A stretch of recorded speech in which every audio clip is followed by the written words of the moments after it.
పరిశుద్ధ నామానికి మహిమ కలుగునుగాక.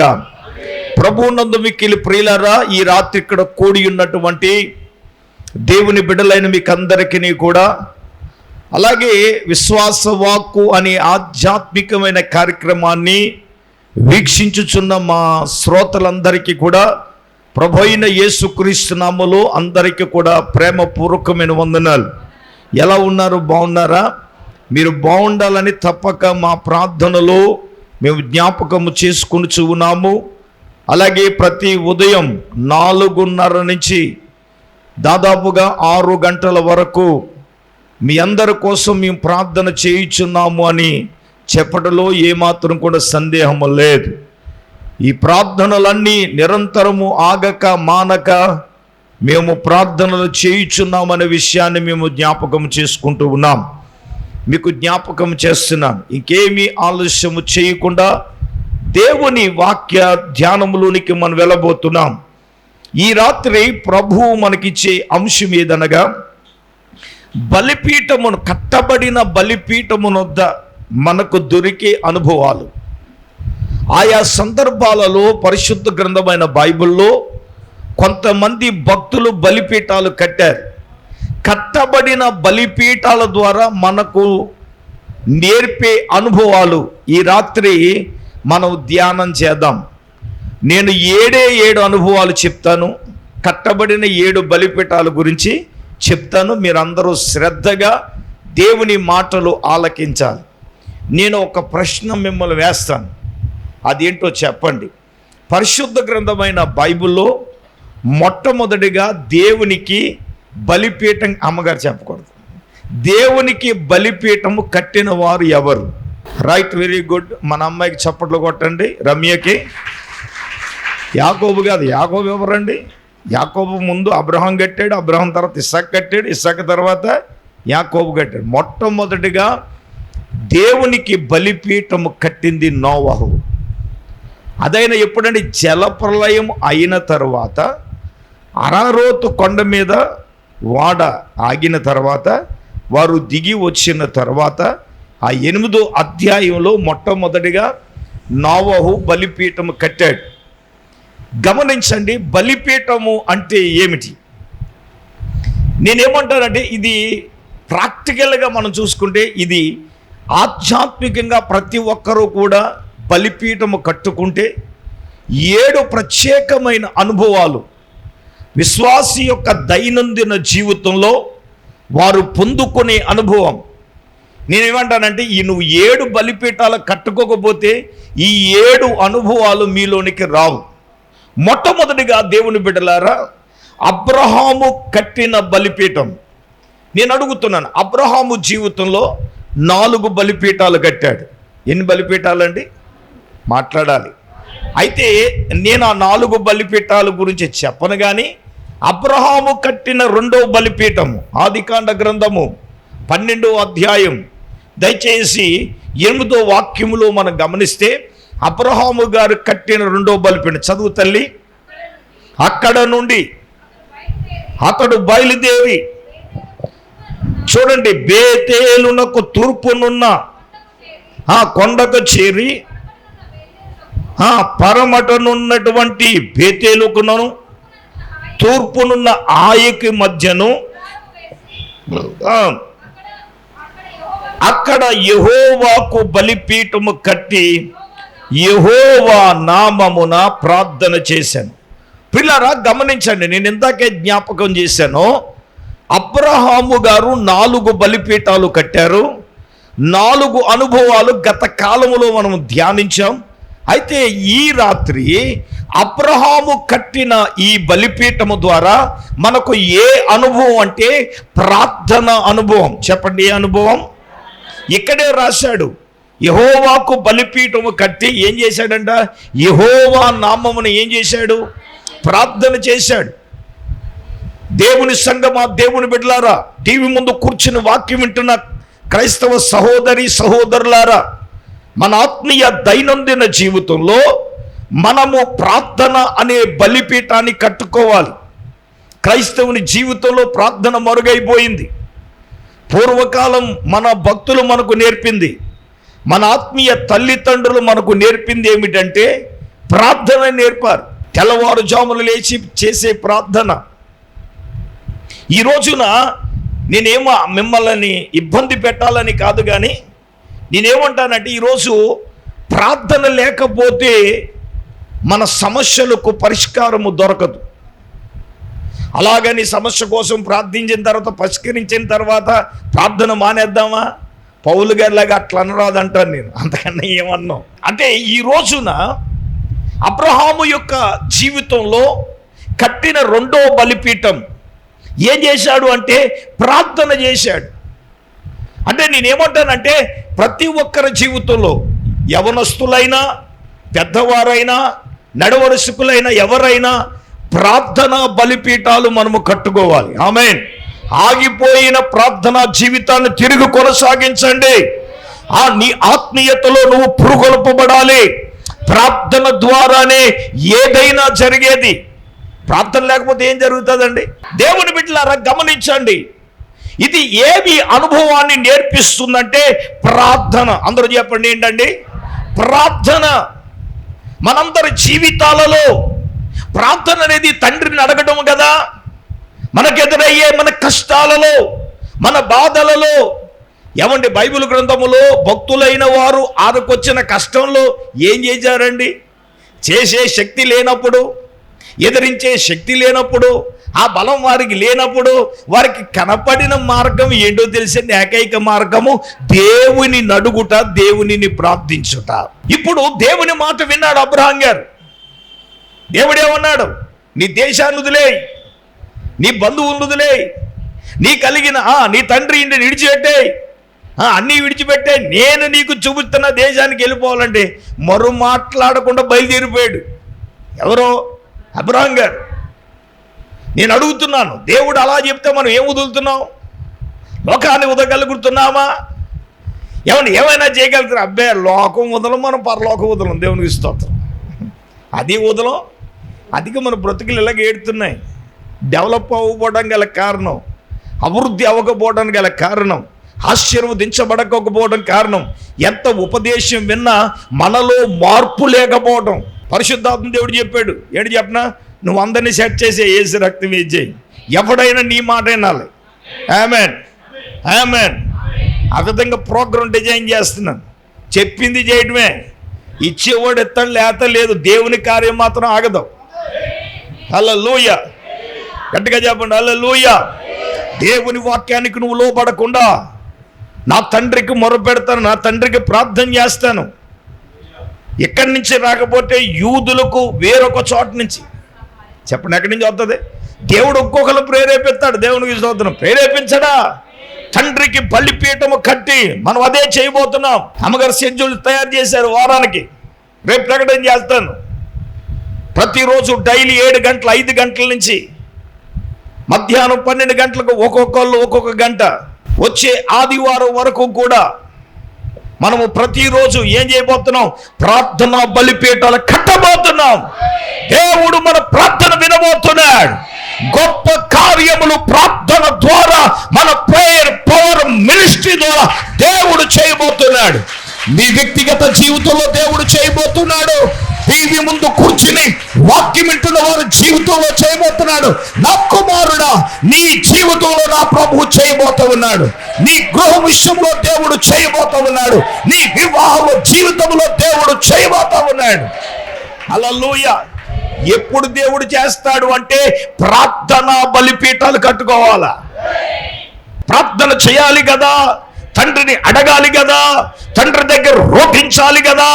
నీ ప్రార్థనా జీవితం ఎలాగుంది? ఏలియా కాలంలో పడిపోయిన ప్రార్థనా బలిపీఠాన్ని ఏం చేశాడు? తిరిగి కట్టాడు కదా.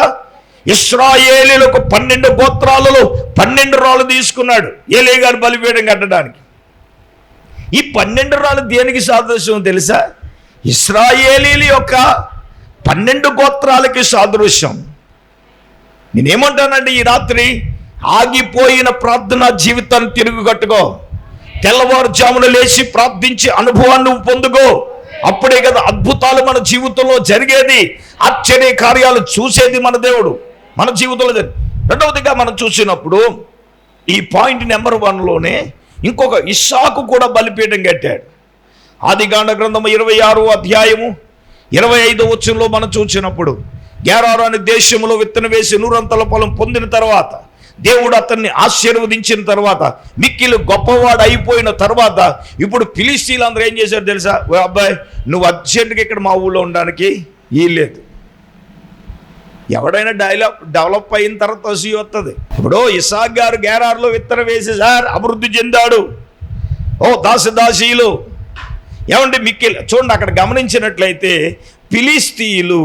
ఫిలిస్తీన్లంట ఇస్సాకు మీద ఏం పడ్డారట అండి? అసూయ పడ్డారు. అవును, డెవలప్ అవుతా అసూయ రాదా? సడన్గా సైకిల్ మీద వెళ్ళాడు, కారు వస్తే బండి రాగానే తాడాకు పాక కాస్త బిల్డింగ్ అయింది అనుకోండి, సడన్గా పాకపోయి మందిరం వచ్చేటప్పటికి పై మందిరం వేసి లోపల మన గురించే చూద్దాం. ఏమంటే మన పరిచర్యం చూసి అసూయపడేవారు ఇక్కడ ఏమీ లేకపోయినా సరే అసూయపడేవారు ఏం లేదా? మన విశ్వాసులు అనుకుంటున్నారు అయ్యగారి దగ్గర బోలంత బ్యాలెన్స్ ఏం లేదు, నాది నెల్లి బ్యాలెన్స్, మా ఏసైదు పుల్లి బ్యాలెన్స్. అది నీ భ్రమ మాత్రం ఏసై రక్తమే చేయి. ఒక మాట చెప్తాను, నా ఏసై అద్భుతం దేవుడు చేయబోతున్నాడు. నేను నమ్ముతున్నాను. పరిచర్యలు అంటే ఏమనుకుంటున్నారు? దేవుని సేవ అంటే ఏమిటనుకుంటున్నారు? దేవుని పరిచర్య ఏమనుకుంటున్నారు? ఉద్యోగాలకి సాటి రాదు దేవుని సేవ. దేవుడు పిలిస్తే వీళ్ళు మొన్న ఎవడు ఐఏఎస్ కలెక్టర్ జాబ్ వదిలి దేవుని సేవకు వచ్చేసాడు. దేవుని పరిచర్య అంటే ఏంటి? దేవుని సేవ అంటే ఏమిటి? దేవుని మీద పరలోకంలో సేవ ఉన్నవాడు, జాబ్ ఉన్నవాడు ఉన్నాడు అక్కడ. దేవుని పరిచర్య చేసి నువ్వు ఎన్ని ఆత్మలు రక్షించావు? దేవుని సేవకు చాటేందేది లేదో.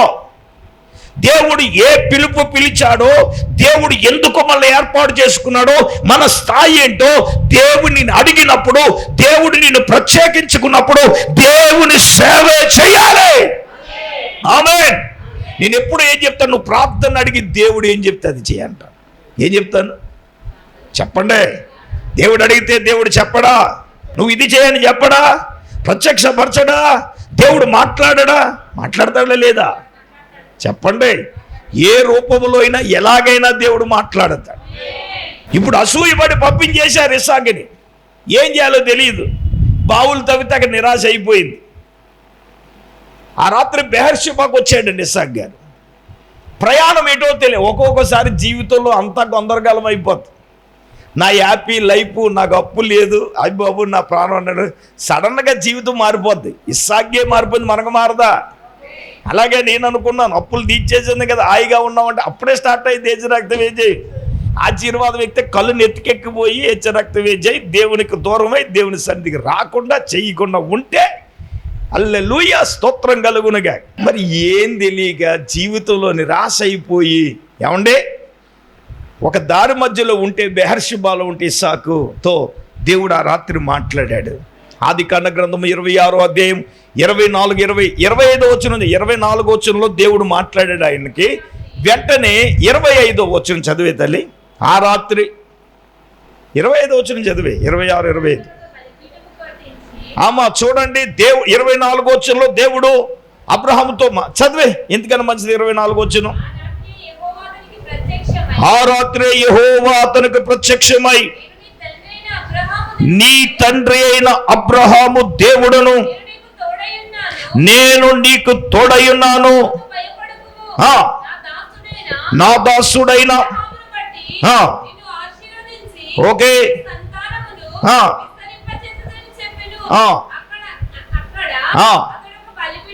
చూడండి, ఇస్సాకు గారు అక్కడనే ఒక బలిపీఠము కట్టి యెహోవా నామమును ఏం చేశాడు? చాలండి, ఇంకా మీరు వెళ్ళద్దు, ముందుకు వెళ్ళద్దు. మన అంశం ఏమిటంటే, ఇక్కడ అబ్రహాము కట్టిన, ఇస్సాకు కట్టిన ఈ 2 బలిపీఠాలను మనం గమనించినప్పుడు ఏం కనపడుతుంది మనకి? మాట్లాడాలందరూ.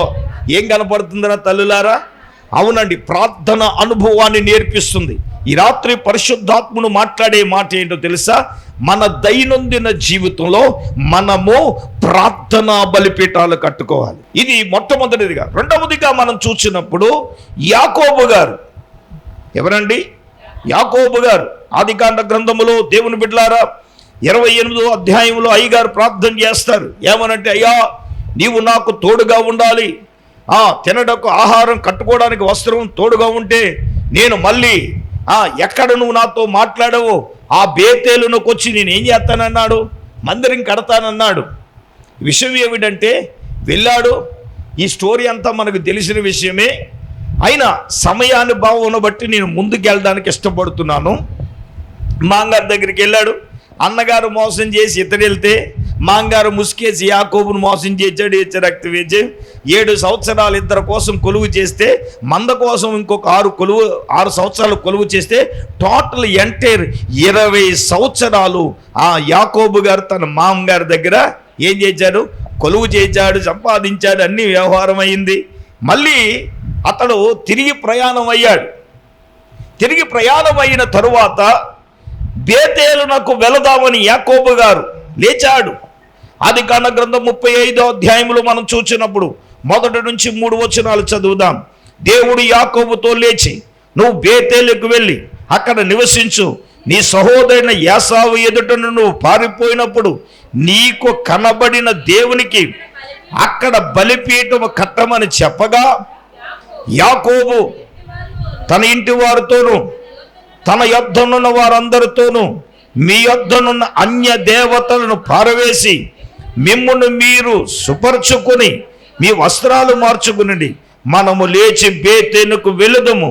నా శ్రమ దినము నాకు ఉత్తరం ఇచ్చి నేను వెళ్ళిన మార్గములో నాకు తోడయ్యున్న దేవునికి బలిపీఠం అక్కడ కట్టెదనని చెప్పి దేవునికి స్తోత్రం కలుగునుగా. చెప్పండి గట్టిగా హల్లెలూయా. ఇక్కడ యాకోబు గారు అంటున్నారు, ఇదిగో నువ్వు ఏసావు నొద్ద నుండి పారిపోయి నీకు కనబడిన దేవునికి అక్కడ ఒక బలిపీఠాన్ని నువ్వు కడతానన్నావు. ఎక్కడది? బేతేలులో. అందరు చెప్పండి అమ్మా. బేతేలులో కడతానన్నాడు. యాకోబు ప్రయాణి సఫలం చేశాడు. ఇప్పుడు అన్నగారు శత్రువుగా వెళ్ళినా కానీ ఎబ్బేకెరేవులో ప్రార్థన చేయగా, ఏమండి, శత్రువు సహా అన్నగారిని కూడా ఏం చేశాడండి, మిత్రులుగా మార్చేశాడు కదా. నువ్వు కనబడిన దేవునికి నువ్వేం కట్టాలి? బలిపీఠం కట్టాలి. తన భార్యలు లేవండి, ఇప్పుడు బలిపీఠం కట్టాలంటే అక్కడ ఉన్నటువంటి అన్య దేవతలను పారవేయాలి. ఇంకా ఏమన్నారు అంటే, మిమ్మల్ని మీరే సుపరుచుకుని మీ వస్త్రాలు మార్చుకోండి. ఏం వస్త్రాలండి? ఏం వస్త్రాలు? భౌతికమైన వస్త్రాలా? పాప వస్త్రాలు మార్చుకుని రక్షణ వస్త్రము ధరించుకోవాలి. ఇది ఉన్నతమైన అనుభవం అది. అయితే ఈ రాత్రి మన అంశం ఏమిటంటే, ఇప్పుడు ఈ బేతేలునకు వచ్చిన ఈ బలిపీఠములో ఉన్నటువంటి అనుభవం ఏంటో తెలుసా? నువ్వు వెళ్ళే మార్గములో దేవుడు నీకు తోడై ఉండాలి అంటే, చూడండి, దేవుడు తోడై ఉండే అనుభవం ఈ కట్టిన బలిపీఠములో కనబడుతుంది. ఆమేన్. ఇప్పుడు నేను అంటాను, దేవుడు నాకు తోడు రావాలి సార్ అని అంటే నువ్వు ఏం చేయాలి? ప్రార్థనా బలిపీఠం నుంచి 2వ బలిపీఠంలోకి వెళ్ళామండి గ్రేస్ విమోచన్ గారు. ఈ బలిపీఠం ఏమిటంటే దేవుడు నీకు తోడుగా ఉండాలంటే అక్కడ యాకోబు గారు ఏం కట్టారు చెప్పండి? దేవా నువ్వు నాకు తోడుగా ఉండాలి, నా బిడ్డకు తోడుగా ఉండాలి. ఉండాలక్కర్లేదా? చెప్పండి. దేవుడు అప్పనంగా వస్తే ఎక్కడికైనా తీసుకెళ్ళిపోతావు, వేజి రక్త వేజి. నేనంటాను, దేవుడు తోడు రావాలని నువ్వు బలిపీఠం కట్టాలి. బలిపీఠానికి ముందు ఏముంది అక్కడ? అన్య దేవతలను తీసి బారేయించుకోవాలరా నాన్న, నీవు శుభ్రపరచుకోవాలి నాన్న, నీ వస్త్రాలు మార్చుకోవాలి నాయన. ఒక ఆవిడ పేరంటానికి వెళ్తుందంట, దేవా నువ్వు నాకు తోడుగా ఉండాలని ప్రార్థన చేసిందంట. హెచ్చరక్తే నీ పేరంటం పాడుగానే హెచ్చరక్తం వేచే. హల్లెలూయా. పేరంటానికి వెళ్తుందంటే దేవుడు తోడు రావాలంట. పనికి మళ్ళీ కాకపోతే ఏంటి హెచ్చరక్తం వేచే. కొంతమందికి ఈ జాడ్యం పోవట్లేదు, హెచ్చరక్తం చెప్పండి అందరూ. హల్లెలూయా. అందుకే అన్నాడు, ఒరే నువ్వు బలిపీఠం కట్టాలంటే అన్య దేవతలను, అక్కడ అనేది దేవతలను కదా నీలో ఉన్నాయి. అది ఎక్కడే అండి? ఇప్పుడు మన వాళ్ళు కోపం వచ్చేస్తుంది, ఏజ్ రక్తవేజీ. మా వాళ్ళు ఉన్నాయి పారవేయమంటున్నారు, అబ్బాయి మీ కాదు ఏజ్ రక్తవేజీ. స్తోత్రం చెప్పండి. హల్లెలూయా. కొన్ని బుద్ధులు పోవట్లేదు మనకి. కొన్ని బుద్ధులు అంట పొలంలో పెట్టినాయేమంట పోవంట. నాన్న నీ బుద్ధి మార్చుకోవాలి. ఒరే నీ వస్త్రం కాదరా, నీ జీవితం మార్చుకోవాలి. రాత్రి మనోడికి ఒక్కడికి అదే చెప్పను, నీ బతుకు మార్చుకేసి రక్తమేసి నీ జీవితాన్ని మార్చుకో. అదే నువ్వు మారినప్పుడే నువ్వు అభివృద్ధి కనపడుతుంది, మారినప్పుడే ఆశీర్వాదం కనపడుతుంది. అదే కానుక కాదు నాన్న, నీ హృదయం దేవునికి కావాలి. రైట్, నువ్వే దేవునికి కావాలి. అంటే నువ్వు కానుక ఇచ్చేస్తే పాస్టర్ గారు ఏమంటారు, ఆ తోలు తీసేస్తాను యజ్జరక్తం, నీ కానుక ఎవరికి కావాలి, నువ్వు కావాలి యజ్జరక్తం ఏంటి నాకు. పరలోకానికి వెళ్ళే వర్షంలో నువ్వు ఇచ్చే కానుక నిన్ను తీసుకెళ్దో, మారిన నీ జీవితమే తీసుకెళ్తుంది, మారిన బ్రతికే తీసుకెళ్తుంది. అర్థం, ఉపదేశానికి మన జీవితాన్ని మనం కట్టుకోవాలి. దేవుడు నీకు తోడుగా ఉండాలని నువ్వు ఏం చేయాలి? బలిపీఠము కట్టుకోవాలి. ఆమేన్, ఆమేన్. ఇప్పుడు యాకోబుకు తన మార్గమంతలో దేవుడు తోడుగా ఉన్నాడు కదా. వెళ్ళేటప్పుడు ఒంటరిగా వెళ్ళినా, వచ్చేటప్పుడు ఆశీర్వాదంతో వచ్చాడు కదా. భార్యలతోనూ దాసీలతోనూ 12 మంది సంతానముతో పనివారితోనూ వెళ్ళినప్పుడు ఒంటరిగా వెళ్ళాడు యాకోబు. వచ్చేటప్పుడు ఎన్ని దీవెనలు వచ్చినా దేవుడు తోడుంటేనే ఆశీర్వాదం, దేవుడు తోడుంటే నువ్వు డెవలప్ అవుతావు, దేవుడు తోడుంటేనే క్షేమం, తిండుకు ఆహారం, కట్టుకోవడానికి వస్త్రం, ఇవన్నీ దేవుడు తోడుంటేనే కదా. మరి దేవుడు నువ్వు తోడుచ్చేయాలి ప్రభా. నేను నా జీవితాన్ని మార్చుకోను ప్రభా, నా అలవాట్లు మార్చుకోను ప్రభా, నా బుద్ధులు మార్చుకోను ప్రభా, నా క్రియలను మార్చుకోను. కుదరదు. దేవుడు తోడుండాలంటే తీసివేసుకోవాలి, మార్చుకోవలసినవి ఏం చేయాలా? మార్చుకోవాలి. అప్పుడే కదా జరిగేది. దేవుడు తోడుండాలి. నువ్వు ఎలా పడితే అలా ఉంటే దేవుడు తోడుగా ఉంటాడా? నా ప్రశ్న చెప్పండి. నువ్వు పాపం చేస్తా ఉంటే దేవుడు తోడుగా ఉంటాడా? నీ ఏసాలు మానకుండా దేవుడు చేస్తాడా? నువ్వు తాగకుండా మానకుండా ఉంటే దేవుడు తోడుగా ఉంటాడా? ధూమపానం మానకుండా దేవుడు తోడుగా ఉంటాడా? ఆ బలయంత జయించండి నాన్న. నేను ఒకసారి చెప్పాను, నువ్వు యేసు ప్రభు సిలువలో జ్ఞాపకం చేసుకుంటే మళ్ళీ నువ్వు ఆ పాపం చేయలేవు. నోట్లో చేదు చిరకం తాగితే నువ్వు ధూమపానం ఎలా తాగలవు? చేతులతో పాపం చేసినప్పుడు, చేతుల్లో శిలలు గుచ్చినప్పుడు నువ్వు పాపం ఎలా చేయగలవు?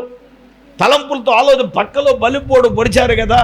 తలంపులు అంటే ముళ్ళ కిరీటం. ఎక్కడ పెట్టారు ముళ్ళ కిరీటం? తల మీద ఎందుకు భరించాడు ఆయన? తలంపులు బట్టి చేసిన పాపమును బట్టే కదా.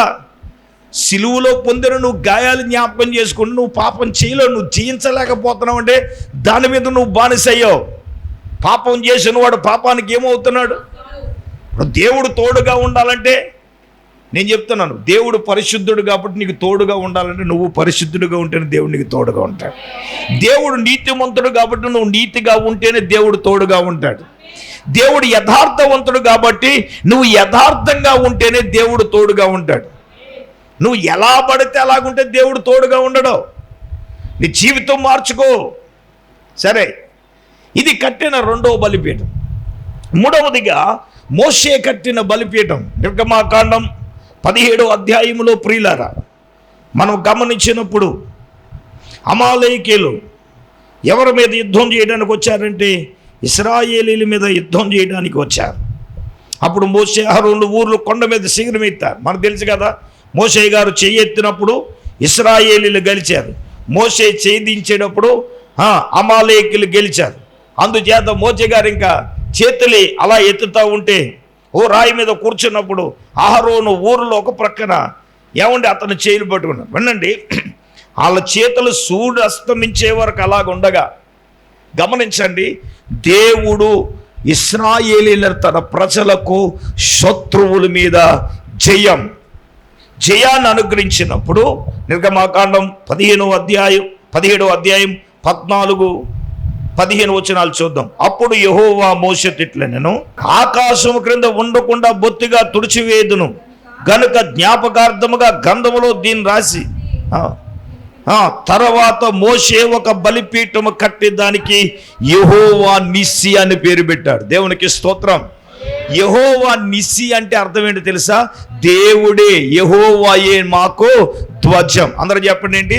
యెహోవాయే, దేవుడే మాకు ధ్వజం. నేనంటాను, శత్రుల విషయంలో దేవుడే మనకు ధ్వజం.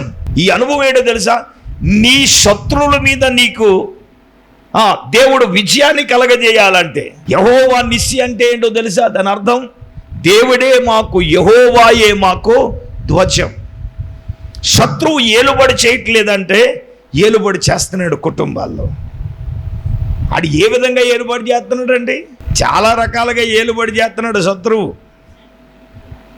అప్పుల ద్వారా శత్రువు ఏలుబడి చేస్తున్నాడు, రోగం ద్వారా శత్రువు ఏలుబడి చేస్తున్నాడు, మారణ మొగుడు ద్వారా, మారిన భార్య ద్వారా, మారిన పిల్లల ద్వారా, మారిన అత్తగారి ద్వారా, మారణ మాంగారు ద్వారా, మారణ స్నేహితుల ద్వారా, మారణ తోటగాళ్ళంట, మారణ అక్కా చెల్లెళ్ళు, రక్తవేజి, హల్లెలూయా, నోరు తెరవండి, స్తోత్రం చెప్పండి.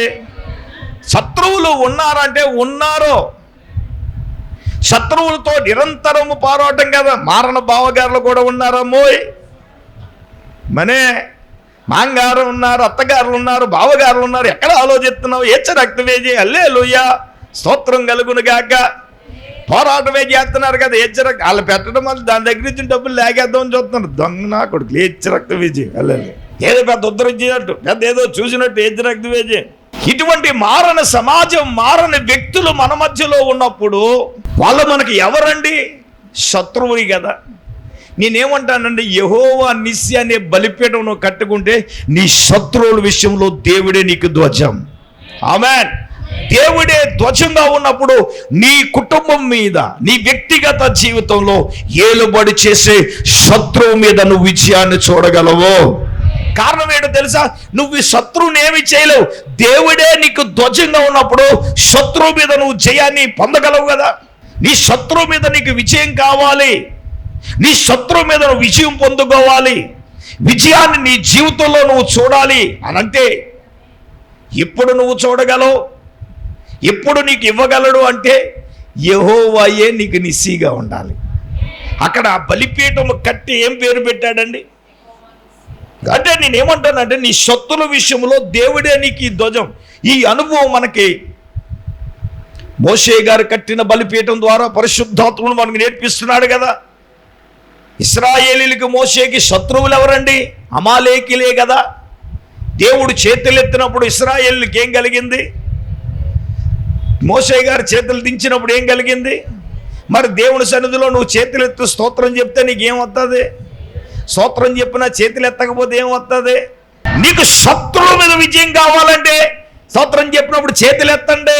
అక్కర్లేదు, నువ్వు చేతులు ఎత్తితే ఆటోమేటిక్గా శత్రువులు అపజయమే. ఇప్పుడు దేవుడే, ఇప్పుడు అమాలేకుల పేరు ఆకాశం క్రింద నేను బొత్తుగా నేనేం చేస్తాను, తుడి చేస్తాను, గంధం రాయి అని మోషేని పిలిపించో. తర్వాత మోషే గారు బలిపీఠం కట్టి దానికి యెహోవా నిస్సి అని పేరు పెట్టాడు. దేవుని బిడ్డలారా, పరిశుద్ధాత్మ దేవుడే ఈ రాత్రి నీతో నాతో మనతో మాట్లాడతాడు. ఈ మోషే కట్టిన ఈ బలిపీఠం ఏ అనుభవాన్ని నడిపిస్తుందో తెలుసా? శత్రువుల మీద దేవుడే మనకు ధ్వజం. ఆమేన్. దేవుడు నీకు తోడుంటే ఎటువంటి శత్రువునైనా నువ్వు ఏం చేయగలవు? ఎదిరించగలవు. అది అప్పులైనా, రోగమైనా, మారణ వాళ్ళైనా, ఎవరైనా ప్రార్థన ద్వారా కదా.